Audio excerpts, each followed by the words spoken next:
आप जो उधर आके लटके हुए हैं दीवार के साथ बांदर की तरह, कोई ये तरीकाकार है? आपका क्या था उस केस के अंदर कि आप आके जनाब जो है वो आके खड़े हों? क्या आप उस केस के अंदर पार्टी थे?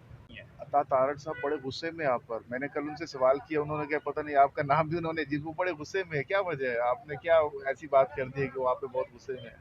देखें, गुस्से में शायद इस वजह से होंगे कि उनको जो है वो अदालत ने कहा कि आप कहते बाहर मैंने तो निकलें। उनको कभी देखा ही नहीं है, कौन से वकील हैं, कहाँ से आ गए हैं? नहीं तो आपने नहीं देखा हमें, तो हमने कौन सा आपको देखा हुआ? आप जो उधर आके लटके हुए हैं दीवार के साथ बांदर की तरह, कोई ये तरीकाकार है?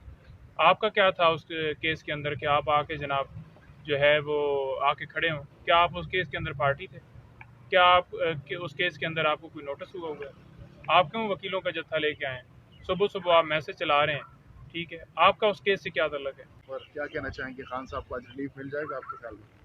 देखें, फेयर ट्रायल का जो है ना, खान साहब को जो है मौका नहीं दिया जा रहा। हाँ। और उस ऑर्डर को हमने चैलेंज किया था इस्लामाबाद हाई कोर्ट में। इस्लामाबाद हाई कोर्ट ने जो फैसला दिया उस पर हमें जो है वो इंसाफ नहीं मिला, जिसको हमने चैलेंज किया सुप्रीम कोर्ट में। तो लिहाजा आज इंशाल्लाह अगर यहाँ पर फैसला आ गया तो नीचे वाला केस जो है इंशाल्लाह उठ जाएगा, फारिग हो जाएगा। फारिग हो जाएगा। तो फिर ये तोशा खाना की जो स्टोरी है वो फिनिश हो जाएगी, खत्म हो जाएगी? बिल्कुल ख़त्म हो जाएगी, क्योंकि इस वक्त जो सुप्रीम कोर्ट है वो ही भार उठा सकती है। अदरवाइज़ आपको पता है कि जज हुमायूं दिलावर, उनकी फेसबुक आईडी और बाकी चीज़ें आप हर रोज़ देख रहे हैं कि हर रोज़ ट्रायल फिक्स कर दिया जाता है, तो उनसे तो कोई इंसाफ की तवक्को नहीं है। अता तारक साहब बड़े गुस्से में आप पर। मैंने कल उनसे सवाल किया, उन्होंने क्या पता नहीं आपका नाम भी उन्होंने जिस वो बड़े गुस्से में है। क्या वजह है? आपने क्या ऐसी बात कर दी है कि वो आप पे बहुत गुस्से में है? देखें, गुस्से में शायद इस वजह से होंगे कि उनको जो है वो अदालत ने कहा कि आप कहते बाहर मैंने तो निकलें। उनको कभी देखा ही नहीं है, कौन से वकील हैं, कहाँ से आ गए हैं? नहीं तो आपने नहीं देखा हमें, तो हमने कौन सा आपको देखा हुआ? आप जो उधर आके लटके हुए हैं दीवार के साथ बांदर की तरह, कोई ये तरीकाकार है? आपका क्या था उस केस के अंदर कि आप आके जनाब जो है वो आके खड़े हों? क्या आप उस केस के अंदर पार्टी थे? क्या आप उस केस के अंदर आपको कोई नोटिस हुआ हुआ है? आप क्यों वकीलों का जत्था लेके आए हैं? सुबह सुबह आप मैसेज चला रहे हैं, ठीक है, आपका उस केस से क्या ताल्लुक है? तो गुजारे ये है कि इंसाफ नहीं मिल रहा उस ट्रायल में। हमने बार बार इस्तदा की अदालत से कि जनाब हमारे जो केस आप है, आप मेहरबानी करके केस ना सुने, इस केस को ट्रांसफ़र कर दें। लेकिन उसके बावजूद ना उन्होंने हमारी दरख्वास्त एक्सेप्ट खुद की, और हाई कोर्ट के अंदर भी वो अभी तक पेंडिंग है, उस पर हाई कोर्ट में भी फैसला नहीं हो रहा।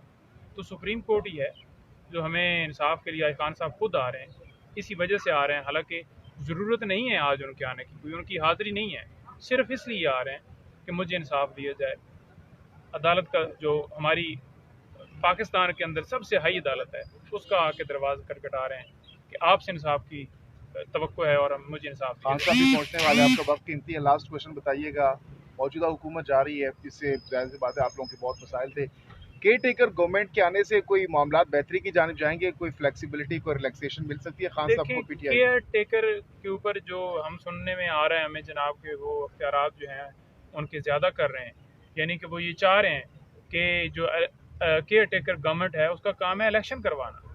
तो वो ये चाह रहे हैं कि वो अफसरान को गाड़ियाँ भी दें, वो जो है अरबों के फंड भी दें, वो नई नई स्कीमें भी बनाएं, और उसमें जो है वो जो अपना हिस्सा लेते हैं वो भी लें। तो ये कोई तरीकाकार नहीं है। आपका काम है सिर्फ इलेक्शन कराना। तो केयर टेकर का जो आइन के मुताबिक जो रोल है वो उसको अडॉप्ट करना चाहिए। और जिस तरह से आपको पता है कि केयर टेकर के लिए नाम दिया जा रहा है, तो मतलब यही है कि आप फिर जरदारी को लगा दें, या आप ये कह दें कि जो एक इश्तिहारी है वो आ जाए और वो आके वज़ीर आज़म बन जाए। अच्छा सर, ये बता दें कि आपने बात की जज दिलावर साहब पर आपको एतमाद नहीं है। सुप्रीम कोर्ट में जस्टिस याया अफरीदी और जस्टिस मसरत हिलाली हैं, और आपको पता है कि वो काजी फायद इसाब ग्रुप का हिस्सा हैं, उमरता बंदियाल का नहीं है। तो फिर आपको कैसे लगता है कि जस्टिस याया अफरीदी आपको इंसाफ देंगे? लेकिन गुजारे ये है कि हम हमेशा कानून की पासदारी करते हुए, जब एक जगह के ऊपर हमें फैसला हमारे हक में नहीं आता, या हम उस फैसले से सेटिस्फाई नहीं होते, जैसा कि उस कंप्लेंट को जो उसके अंदर हमने ऑब्जेक्शन फाइल किए थे उसके ऊपर मेंटेनेबिलिटी के ऊपर नीचे उड़ाया गया और हम ऊपर लेके आए, तो वहाँ पर भी वही हमारी सदाएं नहीं सुनी गई और केस जो है रिमांड कर दी गया। ये चीज़ें सारी एडमिट की गई, लेकिन ये कहा गया कि दोबारा वही जज सुने। क्या जब रिमांड होता है तो जिस अदालत के फैसले को हमने चैलेंज किया और उसके ऊपर हमने ये एतराज़ उठाया हो कि ये हमारा केस ना सुने, तो फिर उसको दोबारा ये भेजना तो आपके सामने है। इंशाल्लाह अदालतें मौजूद हैं इंसाफ के लिए, और हम आए हैं इंशाल्लाह। खान साहब खुद इसलिए आए हैं कि वो उन्होंने आके दरवाज़ा खटखटाया कि मुझे इंसाफ जो है वो मुहैया किया जाए। सुप्रीम कोर्ट का फैसला अगर खिलाफ आएगा तो उसे कबूल करेंगे अभी? सर, सुप्रीम कोर्ट का फैसला अगर खिलाफ आता है तो उसके बाद देखा जाएगा कि उसके अंदर किस वजह से खिलाफ आया है। अगर वो चैलेंज करने वाला हुआ तो चैलेंज करेंगे। अगर सुप्रीम कोर्ट का फैसला जो कानून या जो हमारा केस है उसके मुताबिक आता है तो देन तो वो केस नीचे वाला वैसे ही उठ जाएगा। जो कल से चर्चे हैं जी कि वो अब आपने चैलेंज कर दिया है तो जो अगला ऑर्डर है, क्योंकि वो जो है उस नीचे रिमांड हुआ था तो वो नीचे जो है फैसला दे दिया। नीचे जो फैसला दिया गया है हाई कोर्ट और सुप्रीम कोर्ट के अंदर हमारा मामला पेंडिंग है। तो जब एक मैटर पेंडिंग होता है तो तब नीचे वाली कोर्ट्स को वैसे इखलाकी तौर पर चाहिए कि इंतज़ार करें। कानून मौजूद है, इसके ऊपर सुप्रीम कोर्ट की, हाई कोर्ट की बेशुमार जजमेंट्स हैं जिसमें ये वाज़ेह तौर पर है कि जब नीचे मामला चल रहा हो तो ऊपर वाली जो कोर्ट्स हैं, जो ऊपर कोर्ट्स हैं, जब ऊपर मामला टेक अप हो जाता है तो नीचे वाली कोर्ट्स जो हैं उसका रखती हैं और उसके ऊपर जो है फैसला नहीं देती। लेकिन इस पे आप देख लें कि 7 दिन के अंदर फैसला होना था, 3 दिन के अंदर सुना दिया गया और कोर्ट के अंदर हर रोज़ प्रोसीडिंग हो रही है। यानी कि कोई केस ना 302 का अहम है, ना कोई और किसी का जो है, किसी की अगर डकैती होगी है, चोरी होगी है और लोगों की जमानत है, कोई अहम नहीं है। सिर्फ और सिर्फ इमरान खान को नायल करने के लिए ये दिन रात प्रोसीडिंग की जा रही है और कोई मकसद नहीं है। खान साहब पेश हो रहे हैं, अगले दिन भी पेश हुए हैं। जिस तरह से बोतल जो है वो आपको पता है उसके अंदर लीकेड पता नहीं क्या है, उसके ऊपर तो हमें एक्शन लेंगे, लेकिन पता नहीं क्या था उसके अंदर जो ऊपर से फेंका गया। और जिस तरह से वहाँ पे लॉ एंड ऑर्डर की सिचुएशन हुई कोर्ट परमिसेस के अंदर आप सबके सामने, तो ये सारी टैक्टिक्स की जा रही हैं, एक्सपोज किया जा रहा है खान साहब को बार बार। उनके ऊपर पहली का आज हमने मुख्तलिफ दरखास्तें इस्लामाबाद हाई कोर्ट के अंदर जो है, एक तो ट्रांसफ़र के लिए और एक हमने ये इस्तदा की है कि जो 6 केसेस हैं सिपरा साहब के पास, वो हमारे सारे के सारे जो हैं वो जुडिशल कम्प्लेक्स में ट्रांसफ़र की जाएँ, क्योंकि लास्ट टाइम पे जो वहाँ पे सारा सिनेरी हुआ तो उसके मद्देनजर देखते हुए। बहुत पहुँच चुके हैं, बराह रास्त मनाज़िर आप देख सकते हैं। इस वक्त इमरान खान साहब सुप्रीम कोर्ट ऑफ पाकिस्तान में पहुंच चुके हैं और ये क्या कहना चाहेंगे, खान साहब को आज रिलीफ मिल जाएगा आपके ख्याल में?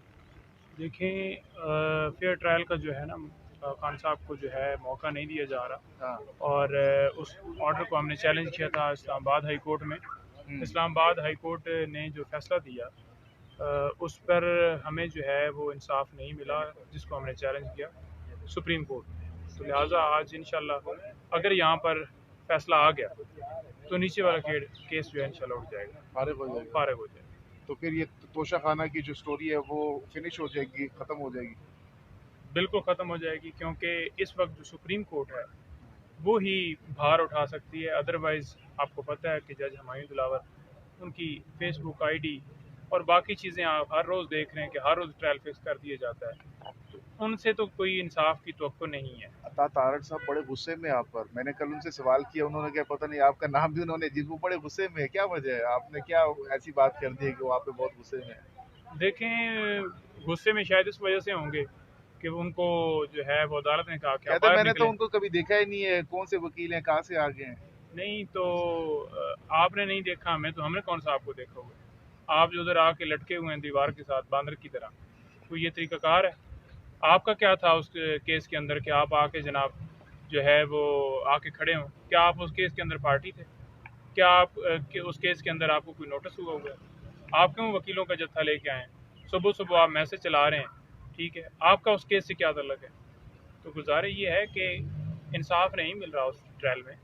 हमने बार बार इस्तदा की अदालत से कि जनाब हमारे जो केस आप है, आप मेहरबानी करके केस ना सुने, इस केस को ट्रांसफ़र कर दें। लेकिन उसके बावजूद ना उन्होंने हमारी दरख्वास्त एक्सेप्ट खुद की और हाई कोर्ट के अंदर भी वो अभी तक पेंडिंग है, उस पर हाई कोर्ट में भी फैसला नहीं हो रहा। तो सुप्रीम कोर्ट ही है जो हमें इंसाफ के लिए, खान साहब खुद आ रहे हैं, इसी वजह से आ रहे हैं। हालांकि ज़रूरत नहीं है आज उनके आने की, कोई उनकी हाज़िरी नहीं है, सिर्फ इसलिए आ रहे हैं कि मुझे इंसाफ दिया जाए। अदालत का जो हमारी पाकिस्तान के अंदर सबसे हाई अदालत है उसका आके दरवाज़ा खटखटा रहे हैं कि आपसे इंसाफ की तवक्को है और मुझे इंसाफ खान साहब भी पहुंचने वाले हैं, आपका वक्त कीमती है, लास्ट क्वेश्चन बताइएगा। मौजूदा हुकूमत जा रही है, इससे जाहिर सी बात है आप लोगों के बहुत मसाइल थे। केयर टेकर गवर्नमेंट के आने से कोई मामला बेहतरी की जानिब जाएंगे, कोई फ्लेक्सिबिलिटी, कोई रिलैक्सेशन मिल सकती है खान साहब को पीटीआई? केयर टेकर के ऊपर जो हम सुनने में आ रहे हैं हमें जनाब के वो अख्तियारात जो हैं उनके ज़्यादा कर रहे हैं, यानी कि वो ये चाह रहे हैं कि जो केयर टेकर गवर्नमेंट है उसका काम है इलेक्शन करवाना। तो वो ये चाह रहे हैं कि वो अफसरान को गाड़ियाँ भी दें, वो जो है अरबों के फंड भी दें, वो नई नई स्कीमें भी बनाएं और उसमें जो है वो जो अपना हिस्सा लेते हैं वो भी लें। तो ये कोई तरीकाकार नहीं है, आपका काम है सिर्फ इलेक्शन कराना। तो केयर टेकर का जो आइन के मुताबिक जो रोल है वो उसको अडॉप्ट करना चाहिए। और जिस तरह से आपको पता है कि केयर टेकर के लिए नाम दिया जा रहा है, तो मतलब यही है कि आप फिर जरदारी को लगा दें या आप ये कह दें कि जो एक इश्तिहारी है वो आ जाए और वो आके वज़ीर आज़म बन जाए। अच्छा सर, ये बता दें कि आपने बात की जज दिलावर साहब पर आपको एतमाद नहीं है। सुप्रीम कोर्ट में जस्टिस याया अफरीदी और जस्टिस मसरत हिलाली हैं और आपको पता है कि वो काजी फायद इसाब ग्रुप का हिस्सा हैं, उमरता बंदियाल का नहीं है। तो फिर आपको कैसे लगता है कि जस्टिस याया अफरीदी आपको इंसाफ देंगे? देखिए, गुजारिश ये है कि हम हमेशा कानून की पासदारी करते हुए जब एक जगह के ऊपर हमें फैसला हमारे हक में नहीं आता या हम उस फैसले से सेटिस्फाई नहीं होते, जैसा कि उस कंप्लेंट को जो उसके अंदर हमने ऑब्जेक्शन फाइल किए थे उसके ऊपर मेंटेनेबिलिटी के ऊपर नीचे उड़ाया गया और हम ऊपर लेके आए, तो वहाँ पर भी वही हमारी सदाएं नहीं सुनी गई और केस जो है रिमांड कर दी गया। ये चीज़ें सारी एडमिट की गई, लेकिन ये कहा गया कि दोबारा वही जज सुने। क्या जब रिमांड होता है तो जिस अदालत के फैसले को हमने चैलेंज किया और उसके ऊपर हमने ये एतराज़ उठाया हो कि ये हमारा केस ना सुने, तो फिर उसको दोबारा ये भेजना तो आपके सामने इंशाल्लाह अदालतें मौजूद हैं इंसाफ के लिए। और हम आए हैं इंशाल्लाह, खान साहब खुद इसीलिए आए हैं कि वो उन्होंने आके दरवाज़ा खटखटाया कि मुझे इंसाफ जो है वो मुहैया किया जाए। सुप्रीम कोर्ट का फैसला अगर खिलाफ आएगा तो उसे कबूल करेंगे? अभी सर, सुप्रीम कोर्ट का फैसला अगर खिलाफ आता है तो उसके बाद देखा जाएगा कि उसके अंदर किस वजह से खिलाफ आया। अगर वो चैलेंज करने वाला हुआ तो चैलेंज करेंगे। अगर सुप्रीम कोर्ट का फैसला जो कानून या जो हमारा केस है उसके मुताबिक आता है तो देन तो वो केस नीचे वाला वैसे ही उठ जाएगा। जो कल से चर्चे हैं जी कि वो अब आपने चैलेंज कर दिया है तो जो अगला ऑर्डर है, क्योंकि वो जो है उस नीचे रिमांड हुआ था तो वो नीचे जो है फैसला दे दिया। नीचे जो फैसला दिया गया है हाई कोर्ट और सुप्रीम कोर्ट के अंदर हमारा मामला पेंडिंग है। तो जब एक मैटर पेंडिंग होता है तो तब नीचे वाली कोर्ट्स को वैसे इखलाकी तौर पर चाहिए कि इंतज़ार करें। कानून मौजूद है, इसके ऊपर सुप्रीम कोर्ट की, हाई कोर्ट की बेशुमार जजमेंट्स हैं जिसमें ये वाज़ेह तौर पर है कि जब नीचे मामला चल रहा हो तो ऊपर वाली जो कोर्ट्स हैं कोर्ट्स हैं, जब ऊपर मामला टेक अप हो जाता है तो नीचे वाली कोर्ट्स जो हैं उसका रखती हैं और उसके ऊपर जो है फैसला नहीं देती। लेकिन इस पर आप देख लें कि 7 दिन के अंदर फैसला होना था, 3 दिन के अंदर सुना दिया गया और कोर्ट के अंदर हर रोज़ प्रोसीडिंग हो रही है। यानी कि कोई केस ना 302 का अहम है, ना कोई और किसी का जो है किसी की अगर डकैती होगी या चोरी होगी या और लोगों की ज़मानत है, कोई अहम नहीं है। सिर्फ और सिर्फ इमरान खान को नायल करने के लिए ये दिन रात प्रोसीडिंग की जा रही है और कोई मकसद नहीं है। खान साहब पेश हो रहे हैं, अगले दिन भी पेश हुए हैं। जिस तरह से बोतल जो है वो आपको पता है उसके अंदर लीकेड पता नहीं क्या है, उसके ऊपर तो हम एक्शन लेंगे, लेकिन पता नहीं क्या था उसके अंदर जो ऊपर से फेंका गया और जिस तरह से वहाँ पे लॉ एंड ऑर्डर की सिचुएशन हुई कोर्ट परमिसेस के अंदर आप सबके सामने। तो ये सारी टैक्टिक्स की जा रही हैं, एक्सपोज किया जा रहा है खान साहब को बार बार। तो उनके ऊपर पहली का आज हमने मुख्तलिफ दरखास्तें इस्लामाबाद हाई कोर्ट के अंदर जो है एक तो ट्रांसफ़र के लिए हैं और एक हमने ये इस्तदा की है कि जो 6 केसेस हैं सिपरा साहब के पास वो हमारे सारे के सारे जो हैं वो जुडिशल कम्प्लेक्स में ट्रांसफ़र की जाएँ, क्योंकि लास्ट टाइम पे जो वहाँ पे सारा सिनेरी हुआ तो उसके मद्देनजर देखते हुए पहुंच चुके हैं। बराह रास्त मनाज़िर आप देख सकते हैं, इस वक्त इमरान खान साहब सुप्रीम कोर्ट ऑफ पाकिस्तान में पहुंच चुके हैं और ये